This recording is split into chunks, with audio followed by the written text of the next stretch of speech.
स्कूलों में मैंने महसूस किया, लोग कहा करते थे कि यादवों की बुद्धि जो है वो 12 बजे खुलती है। मैं सोच के हैरान रह गया। कुछ नहीं कहा, लेकिन चिढ़ाया जाता था, आपको टीज किया जाता था और कहा कि घुटने में होता है दिमाग। जाति एक ऐसी नेटवर्किंग है ना जो बिना प्रीमियम के मैंने आपको रिटर्न देती है। काका कालेलकर कमीशन की रिपोर्ट को 3 चीजें कह के रोक दी गई। पहला था कि पंचवर्षीय योजना आ रही है, उसकी वजह से खुशहाली आ जाएगी देश में, लगाने की जरूरत नहीं है। 30 साल की एक जनरेशन होती है, 1.5 जनरेशन का ओबीसी को नुकसान हुआ है। लेकिन मैं बता दूं कि वो बातें मैंने क्या कही थी जो उन्होंने काट दिया। मैं विश्वविद्यालय में पढ़ाता हूं, दिल्ली विश्वविद्यालय में ही नहीं केवल पढ़ाया है मैंने, दिल्ली विश्वविद्यालय में मैंने अपनी नौकरी ही परमानेंट टीचर के तौर पे शुरू की थी और उससे पहले मैं भारत के 2 और विश्वविद्यालयों में पढ़ा चुका हूं परमानेंट फैकल्टी के तौर पे साथियों। और मैंने उनसे कहा कि जब मैं छोटा स्टूडेंट था, 1990 का दौर था, 1990 का दौर था जब जनता दल से टूट के पहली बार तोड़ के और अक्टूबर 1992 में माननीय मुलायम सिंह यादव जी ने समाजवादी पार्टी बनाई थी। लेकिन उससे पहले पहली बार वो चीफ मिनिस्टर बने थे जनता दल से, 23 या 24 दिसंबर था 1989। और मैं नहीं जानता हूं कि जो डिस्क्रिमिनेशन का मसला है आपका क्या अनुभव रहा, लेकिन मैं ओबीसी बिरादरी से आता हूं जो एक इंटरमीडिएट कास्ट है, यादव जाति से आता हूं। मेरा पूरा नाम संदीप यादव है और जब मैं स्कूल में पढ़ता था वो स्कूल भी आरएसएस का था।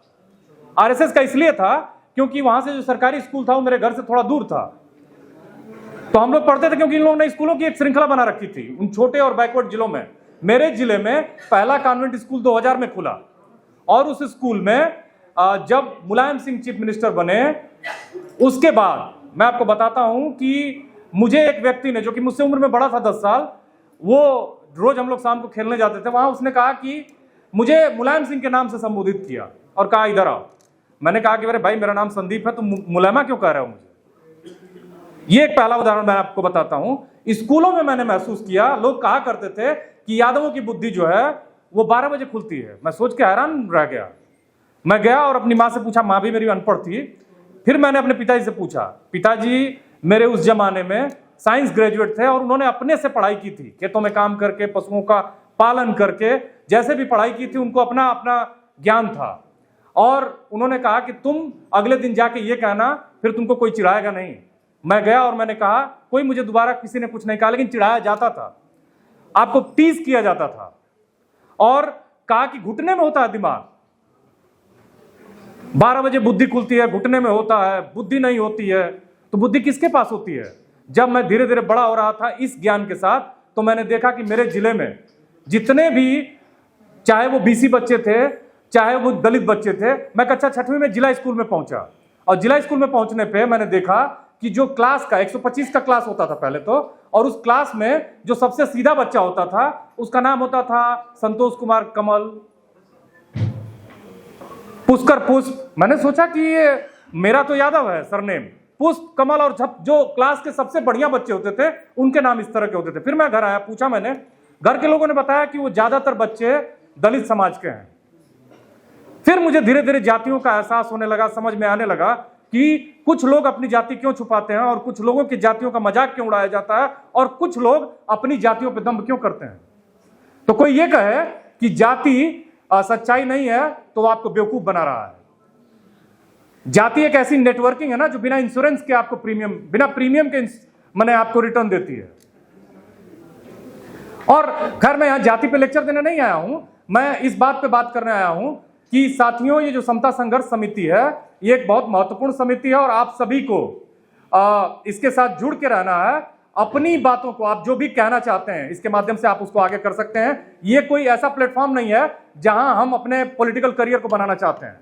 ये एक ऐसा प्लेटफॉर्म है जहां हम सामाजिक, सांस्कृतिक और हमसे जुड़े हुए जो आर्थिक मुद्दे हैं, अगर हमारे लोग इंडस्ट्री में नहीं हैं, बिजनेस में नहीं हैं, अगर हम लोग तो हैं हमारे, लेकिन लोग जो ये लोकतंत्र के पहिए हैं ना, जो पिलर्स हैं, जो खंबे हैं, वहां नहीं हैं। तो वो क्यों नहीं है, इस पर बातचीत करने के लिए हम लोग इकट्ठा हुए हैं। और ये जो यूजीसी इक्विटी रेगुलेशन 2026 था, मतलब इनफैक्ट उस पर 2 जो जस्टिस की बेंच है, हमारे जो चीफ जस्टिस हैं और जय माल्या बागची है ना नाम उनका, बागची, इन लोगों ने स्टे लगा रखा है। हालांकि ये सुप्रीम कोर्ट की वजह से ही बनाई गई थी इक्विटी रेगुलेशन वाली जो नियम आया, कानून आया कि इसके द्वारा खास करके बच्चों को कैंपसेस में, यही कुछ छात्र बैठे हुए हैं जिनको मैं जानता हूं, मैं आपको बताता चलूं, ये बात मैं फिर से दोहरा रहा हूं, छात्र बैठे हुए हैं और वो बता देंगे कि पीएचडी में कैसे एडमिशन होता है। वो नेट क्वालिफाइड है, जेआरएफ क्वालिफाइड है, अभी वो सुपरवाइजर के लिए घूम रहे हैं, सुपरवाइजर अलॉटमेंट के लिए घूम रहे हैं विश्वविद्यालयों में। अभी भी रिजर्वेशन बाबा साहब भीमराव अंबेडकर ने ओबीसी के लिए भी आर्टिकल 340 का प्रावधान किया था, उसकी वजह से काका कालेलकर कमीशन बना। काका कालेलकर कमीशन की रिपोर्ट को 3 चीजें कह के रोक दी गई। पहला था कि पंचवर्षीय योजना आ रही है, उसकी वजह से खुशहाली आ जाएगी देश में, लगाने की जरूरत नहीं है। दूसरा, साइंटिफिक डेटा के आधार पर कलेक्ट नहीं किया गया है, इसलिए ये रिपोर्ट ठीक नहीं है। तीसरा ये कि भारत प्रगति कर जाएगा तो ये सब चीजों जातिवाद को बढ़ाएंगी, इसलिए इसको लागू नहीं करना है। हुआ क्या कि 40 साल का नुकसान हुआ। 30 साल की एक जनरेशन होती है, 1.5 जनरेशन का ओबीसी को नुकसान हुआ है। होना चाहिए था उसे वाइस चांसलर, वो असिस्टेंट प्रोफेसर बनने के लिए संघर्ष कर रहा है, धक्के खा रहा है विश्वविद्यालयों में। और साथियों, ओबीसी, एससी और एसटी के जो लोग हैं, उनका जो डेमोक्रेसी का पिलर है, आप देखिए इसी जुडिशरी में 2014 से पहले, इसी न्यायपालिका में 2014 से पहले 5 एससी के जज थे, 5 ओबीसी के थे, 1 आदिवासी रह चुके थे। 500 जो जजेस हुए थे हाई कोर्ट और सुप्रीम कोर्ट में, छोड़ दीजिए नीचे की कोर्ट का मामला। मैं आपको 2 अपने एग्जांपल्स के साथ अपनी बात खत्म करूंगा। बहुत ही विद्वान लोग बैठे हुए हैं यूएस में। चूंकि मैं ब्लैक स्टडीज और दलित स्टडीज पर थोड़ा मोड़ा काम करता हूं, तो इस एग्जाम्पल को बता दूं कि अमेरिका में जो सिविल वार हुआ, एक केस की वजह से हुआ था यूएस में, और वो केस था मिसौरी कॉम्प्रोमाइज था। वहां आप सभी जानते हो कि नॉर्थ अमेरिका और साउथ अमेरिका, जो अभी संयुक्त अमेरिका है, ये दोनों 2 हिस्से में बंटने वाले थे, बंट चुके थे, और गृह युद्ध हुआ 1861 से 1865 तक। और वो इस वजह से हुआ कि एक ब्लैक साथी थे, माने एक गुलाम थे, उनका नाम था ड्रेड स्कॉट, ब्लैक थे वो, और उनके जो मालिक थे, जॉर्ज स्टीवेंस या कुछ नाम था उनका, वो उनको खरीद के 2 जगह, माने एक ऐसी टेरिटरी थी नॉर्थ अमेरिका की जहां फ्री लोग रहा करते थे, उनको इलिनॉय और विस्कॉन्सिन की एरिया में ले गए। और उन्होंने 1799 में उनका जन्म हुआ था ड्रेड स्कॉट का। 1846 में उन्होंने एक मुकदमा किया, और वो मुकदमा था कि चूंकि मैं फ्री एरिया में रहता हूं, तो इसलिए मुझे फ्री नागरिक घोषित किया जाए। और उस मसले पर लोकल कोर्ट ने उनको पॉजिटिव निर्णय दिया, हाई कोर्ट ने निगेटिव निर्णय दिया, सुप्रीम कोर्ट में मसला गया। रोजर बिटेनी एक जज थे, और उन्होंने 7 और 2 से शायद वो जजमेंट आया था। वो जजमेंट ये आया कि ब्लैक्स को इक्वल नागरिक के रूप में नहीं माना जा सकता है। 3 जजमेंट उन्होंने दिए, और उनको इस तरह से कर दिया गया कि वो जो ब्लैक्स हैं वहां के, उनको कोई अधिकार नहीं है। अंत में उसी की वजह से, और ये जजमेंट आया था 1857 में, 1858 में ड्रेड स्कॉट की मौत हो गई। रोजर बिटेनी एक ऐसे जज थे जिनको इतिहास में एक बहुत ही अत्याचारी, आतताई जज के रूप में देखा जाता है। सुप्रीम कोर्ट में थे यूएस में, और ड्रेड स्कॉट की 1858 में मौत हो गई। लेकिन इसी जजमेंट की वजह से सिविल वार हुआ। सिविल वार में नॉर्थ अमेरिका की जीत हुई साउथ अमेरिका पे, और अब्राहम लिंकन ने, जिन्होंने मुक्ति दिलाई, उन्हीं को एक गोरे आदमी ने गोली मार के उनकी हत्या की। तो साथियों, ये बताता है कि कैसे व्यक्ति जो है ना अपने स्वार्थ में अंधा हो सकता है। मैं ये नहीं कह रहा हूं कि किसी केस से लेना देना है, लेकिन ये भी है कि आप 3 तर्क देते हो।